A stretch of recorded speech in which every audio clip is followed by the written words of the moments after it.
The year is 1961. I had just graduated from high school, and I was on my way to St. John's University, which was a Catholic Benedictine college, about 2.5 hours south of where I was born. At St. John's, I was not aware, I did not know the word homosexual. The word gay was nowhere on the horizon, certainly not on my horizons in 1982. We had in high school, there was a lot of innuendo, a lot of saying, oh, he's that way, or he's the type of guy that would wear orange on a Thursday.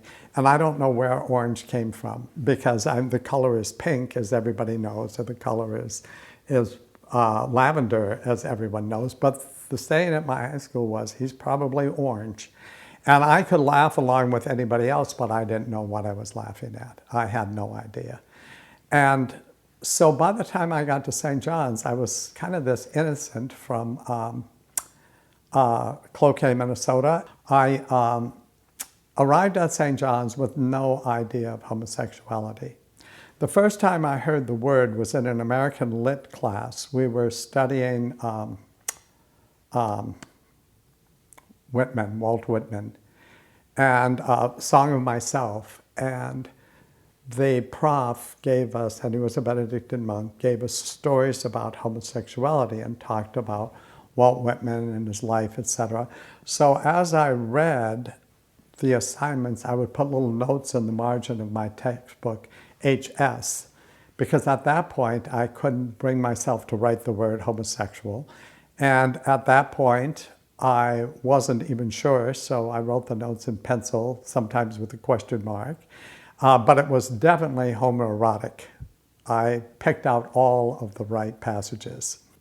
Shortly after that class, I always studied in the library, and I was sitting at one of the tables, and I looked up from where I was sitting, and on the spine a couple of books, I saw the word homosexual.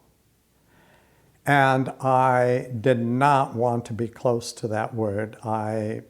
For no rational reason, I did not want to be sitting there, but I got up and moved. I guess days later, I went back and looked at the shelf and saw how many, there was a whole section, and I actually picked up some of the books, and I never checked them out of the library. I went to a different part of the library and read about what homosexuality was. And unfortunately at that time, the prevailing literature was that homosexuality was a phase, and actually arrested development from the books I was reading. So it was this person is not fully matured yet, but they will, and this is something that most adolescents go through, and it's something that adolescents grow out of. It just sounded to me like it wasn't something good, but also it was sexual. And one of the things that happens in a good Catholic family is that you really don't talk about sex. I often didn't get it. It just went over my head. It just felt like a word I should avoid.